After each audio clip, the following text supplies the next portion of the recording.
ఇకపోతే రీసెంట్ టైమ్స్లో గత వారం రోజుల్లో పెద్ద ఎత్తున చర్చ జరిగినటువంటి మరొక అంశం లక్షద్వీప్. లక్షద్వీప్ మోదీ గారు వెళ్ళడం, ఆయన అక్కడ కుర్చీ వేసుకొని కూర్చోవడం, ఆ ఒక్క ఫోటో, ఆ ఒక్క వీడియో క్లిప్తో మొత్తం ఎంటైర్ వరల్డ్ అటువైపు చూపు తిప్పుకునేలాగా చేశారు. కరెక్ట్. లక్షద్వీప్ను కూడా మాల్దీవ్స్ని బాయ్కట్ మాల్దీవ్స్, లక్షద్వీప్ని మనం అభివృద్ధి చేయాలని చెప్పి మీ రియాక్షన్ అంటే? లక్షద్వీప్ ఎందుకు మన కంట్రీకి చాలా ఇంపార్టెంట్ అంటే, ఒకటి మాల్దీవ్స్లో మనం లాస్ట్ ఇయర్ అంచనా ప్రకారం ఆల్మోస్ట్ ఒక 30,000 కోట్లు మన వాళ్ళు ఖర్చు పెట్టారు అక్కడ. అది 3,000 కోట్లు అంటున్నారు, కొంతమంది 30,000 కోట్లు అంటారు, మనకు యాక్చువల్ ఫిగర్ తెలియదు. కానీ మన దేశం నుంచి వెళ్ళేది మొత్తం వాళ్ళు టూరిస్ట్ ట్రాఫిక్ చూస్తే 26% భారతదేశం నుంచి వెళ్ళే టూరిస్ట్, ఎస్పెషల్లీ హనీమూన్ కపుల్స్ వాళ్ళు వెళ్తారు చాలా మంది. చాలా బ్యూటిఫుల్ ప్లేస్, సినిమా షూటింగ్లు కూడా వెళ్తూ ఉంటారు. కానీ అక్కడ ఒక ల్యాండ్ అనేది మాస్ లేదు ఎక్కువ, అన్నీ సముద్రం మీద కడతారు అన్ని. అది అంటే ఎకలాజికల్ చాలా ఫ్రెజైల్ ప్లేస్. లక్షద్వీప్ కూడా అంతే. ఈ మాలద్వీప్ అనేది, మాల్దీవ్స్ అనేది మాలద్వీపం నుంచి వచ్చింది, సంస్కృతం పేరు, సంస్కృతం నుంచి మాలద్వీపాలు. దూరం నుంచి చూస్తే మాల్లాగా అనిపిస్తుంది ద్వీపాలని, ద్వీపులు. లక్షద్వీపులు ఎవరికో కనిపించిందంట లక్షలాగా. చాలా ఈకోలాజికలీ ఫ్రెజైల్. మోదీ గారి అడ్వాంటేజ్ ఏంటంటే, ఆయన ఒక చైర్ వేసుకొని పోయి బీచ్ మీద కూర్చోగానే ఏదో మీరు కోట్లు పెట్టి క్యాంపెయిన్ చేయ బదులు అదొక చిన్న క్యాంపెయిన్ అయిపోయింది అక్కడే. అది ఇంత పెద్ద పట్టుకుంది. చాలా పెద్ద కంపెనీలు అక్కడికి ఇప్పుడు రావడానికి, అక్కడ అవన్నీ కట్టడానికి సిద్ధం అవుతుంది. అదే, కానీ ఎకలాజికలీ చాలా ఫ్రెజైల్ ఏరియా ఇది. కోరల్ రీఫ్స్ ఉన్న ఐలాండ్ ఇది, అండమాన్ లాగా కాదు. లక్షద్వీప్ చాలా సెన్సిటివ్. దాంట్లో కవరటి మెయిన్ ఐలాండ్ ఒకటి ఉంది, అది కాకుండా మినికాయ్ ఒకటి ఉంది. అక్కడ ఇండియన్ ఎయిర్ ఫోర్స్ ఇప్పుడు బేస్ కట్టబోతున్నట్టు. ఇన్ఫ్యాక్ట్ మినికాయ్ ఐలాండ్లో మాట్లాడుతున్న లాంగ్వేజ్ అదే లాంగ్వేజ్ మాల్దీవ్స్లో మాట్లాడతారు. చాలా దగ్గర అది, అంటే వాళ్ళ సేమ్ లైనేజ్ వాళ్ళది. కానీ మాల్దీవ్స్లో ఏం జరిగింది మన అందరికి తెలుసు. చైనా వైపు వాళ్ళ చైనా ఫండింగ్ చేస్తున్నారు, చైనా సపోర్టెడ్ పార్టీ ఎలక్షన్ కలిసారు. దీనికన్నా ముందు ఉన్న పార్టీ ఇండియన్ సపోర్ట్తో ఉండి అక్కడున్న భారతీయ సైనికులు, అంటే బేసిక్లీ వాళ్ళకు వరదలు వస్తే కానివ్వండి, మెడికల్ హెల్ప్ కార్డ్స్, ఒక డార్నియర్ ఎయిర్క్రాఫ్ట్, 2-3 హెలికాప్టర్లు, ఒక 20-30 మంది భారతీయ సైనికులను పెట్టారు, మోస్ట్లీ మెడికల్ డాక్టర్స్ అందరు. వాళ్ళని అక్కడి నుంచి తీసేయమంటున్నారు. కానీ ఈ బ్యాక్లాష్ వాళ్ళు ఇప్పుడు ఇట్లా వస్తుంది అనుకోలేదు వాళ్ళు. సో ఆ ఇంపాక్ట్ అంటే, అది సెలబ్రిటీస్ ఉండొచ్చు, మిగతా వాళ్ళు ఉండొచ్చు, సడన్గా మాల్దీవ్స్ టూరిజం వాళ్ళు కూడా ఇప్పుడు భారతదేశంతో మాట్లాడాలి, మాకు మా ప్రెసిడెంట్ గారు మీ దేశానికి వస్తారంట, ఒకసారి డేట్ ఇవ్వండి అంటారు. కానీ దానికి మనం రియాక్ట్ కాకూడదు, ఎందుకంటే చాలా చిన్న దేశం అది. చైనాకి ఏం కావాలంటే ఒకళ్ళకి అన్ని ప్లేసెస్లో ఒక్కొక్క పోస్ట్ కావాలి, ఒక్కొక్క వాళ్ళ షిప్పులు తీసుకొచ్చి ఆపడానికి, లేకుంటే వాళ్ళ ఇన్ఫ్లుయెన్స్ యూజ్ చేయడానికి. శ్రీలంకలో ఉండొచ్చు, హంబంబోట పోర్ట్ ఉండొచ్చు, ఇక్కడ ఇది ఉంది. మారిషస్లో ట్రై చేస్తున్నారు, ఆఫ్రికాలో చాలా నేషన్స్ వాళ్ళు కొనుక్కున్నారు, కరాచీ పోర్టు కొనుక్కుంటున్నారు. ఇప్పుడు కొనుక్కోవడం కాదు, పాకిస్తాన్ ఇచ్చేస్తున్నారు, ఎందుకంటే వాళ్ళు లోన్ కట్టలేకపోతున్నారు.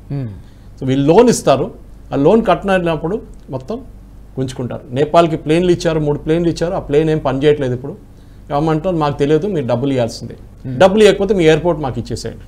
ఆలోచించండి. Debt trap. ఇది మన ఈ యాప్ బేస్డ్ వాళ్ళు ఉంటారు కదా, లోన్లు ఇస్తారు చూడండి, పర్సనల్ లోన్, అట్లా లాస్ట్ వాడు ఊరేసుకుంటాడు అంతే. ఇది వీళ్ళ సంగతి కూడా అన్నమాట. సో ఈ డెసిషన్ ఎందుకు, ఇప్పుడు మనం చెప్పినట్లు ఈ లక్షద్వీప్ అనేది చాలా కేర్ఫుల్ ఉండాలి. ఎందుకంటే మనం ఇప్పుడు కూడా అక్కడ వెళ్ళాలంటే మనం పర్మిట్ తీసుకోవాలి. నార్త్ ఈస్ట్లో ఉంది మనకు అది సేమ్ థింగ్. కొన్ని చోట్ల వెళ్ళాలంటే మనం పర్మిట్ తీసుకోవాలి. మీరు ఎప్పుడు వెళ్తారు, మీరు ఎప్పుడు వస్తారు, మొత్తం డీటెయిల్స్ అంటే ఫిలప్ చేయాల్సి వస్తుంది. సో మెల్లమెల్లగా ఏదో మనం ఇప్పుడు షిమ్లాలో చూసినట్లు కానీ, మనాలిలో చూసినట్లు కానీ, ఎందుకంటే మనం పేపర్ కప్పులు, మన క్యాన్లు, తిన ఫుడ్ అంతా పడేసి అట్లాంటి ప్లేస్ కాదు Lakshadweep. You have to protect it very very careful. దానికోసం వారానికి 3 ఫ్లైట్లు ఉన్నాయి అగాతి ఎయిర్పోర్ట్కి. అది కూడా చాలా చిన్న ఎయిర్పోర్ట్, లోడ్ హ్యాండిల్ చేయలేదు, పెద్ద బోయింగ్లు అక్కడ ల్యాండ్ చేయలేదు, చిన్న ఎయిర్క్రాఫ్ట్ ల్యాండ్ చేస్తుంది అనమాట, డార్నియర్ లాంటిది. సో మనం డెవలప్ చేయాల్సిన మన దేశంలో చాలా ఉన్నాయి.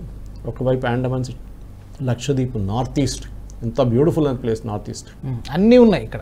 మనం మోదీ గారు అదే చెప్పారు, మీరు డెస్టినేషన్ వెడ్డింగ్ అని చెప్పి బయటికి వెళ్తారు, ఎందుకు వెళ్తున్నారు, మన దేశంలో ఖర్చు పెట్టండి. ఇక్కడ టెంట్ హౌస్ ఓడి నుంచి, ట్రాన్స్పోర్ట్ ఓడి నుంచి, ఫుడ్ పెట్టేటప్పుడు అందరికీ డబ్బులు వస్తుంది దాంట్లో.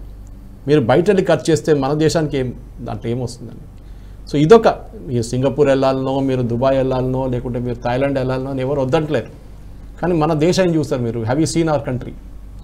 వాజ్పేయి గారు చాలా సంవత్సరాల ముందు కుమరకం అని కేరళలో ఒక ప్లేస్ ఉంది, మా వైఫ్ అక్కడి నుంచే, కుమరకం నుంచి, ఆమె వాళ్ళ 4 ఫాదర్స్ అక్కడి నుంచి. ఒక టైంలో చిన్న ఒక ఒక రిసార్ట్ ఏరియా లాగా ఉంటాయి అంతే. అంటే బ్యాక్ వాటర్స్ చాలా బ్యూటిఫుల్, పాదిరామనాలు అంటారు, చిన్న చిన్న బోట్లు ఉండే హౌస్ బోట్లు అని. వాజ్పేయి గారు అక్కడ వెళ్ళి ఒక 4 రోజులు ఉన్నారు. ఆయన కవిత రాస్తారు అక్కడ కూర్చొని, కవిత చాలా బాగా రాస్తారు వాజ్పేయి గారు. ఆ కవిత రిలీజ్ అయింది, మ్యూజింగ్స్ ఫ్రమ్ కుమరకం అని చెప్పేసి. దాని తర్వాత కుమరకం డెవలప్ లైక్ క్రేజీ. ఇప్పుడు చూడండి, ఇండియాలో ఉన్న అన్నిటికంటే ఎక్స్పెన్సివ్ రిసార్ట్స్ కుమరకంలో ఉంది, కేరళలో, కోటయం నుంచి చాలా దగ్గర. బ్యాక్ వాటర్ క్రూజ్, ఆలప్పుడ వైపు ఇటువైపు బోట్స్, హౌస్ బోట్స్ అన్నీ నడుస్తాయి. మన పొలిటీషియన్స్ పెద్ద రెస్పాన్సిబిలిటీ అది. మన దేశం డెవలప్ చేయాలంటే వాళ్ళు వెళ్ళి ఒకసారి ఉంటే, అది మనం కేదార్నాథ్లో చూసాం, కాశీ విశ్వనాథ్ ధామ్లో చూసాం, ఉజ్జయిన్ మహాకాల్లో చూసాం.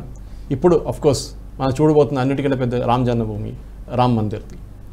So each place has to be developed. Tourism అనేది అన్నిటికంటే వరల్డ్ #1 ఇండస్ట్రీ టూరిజం. ఆ టూరిజం ఇండస్ట్రీని మన దేశంలో కూడా డెవలప్ చేసుకుంటే చాలా అన్నోన్ స్పాట్. అందరు సిమ్లాకి, అందరూ మనాలికి, అందరు డల్హౌసీకి, అందరేమో గోవాకి వెళ్ళక్కర్లేదు. మిగతా చాలా చోట్ల ఉన్నాయి అట్లాంటి వెళ్ళడానికి. That is very important.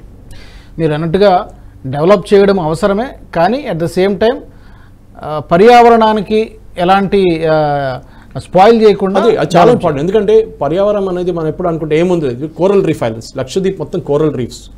ఇప్పుడు మీరు అందరు వెళ్ళి అక్కడ వెళ్ళి స్నార్కలింగ్ చేసుకోండి. మోదీ గారు మనం చేశారు స్నార్కలింగ్, స్క్యూబా డైవింగ్ చేస్తారు కొంతమంది.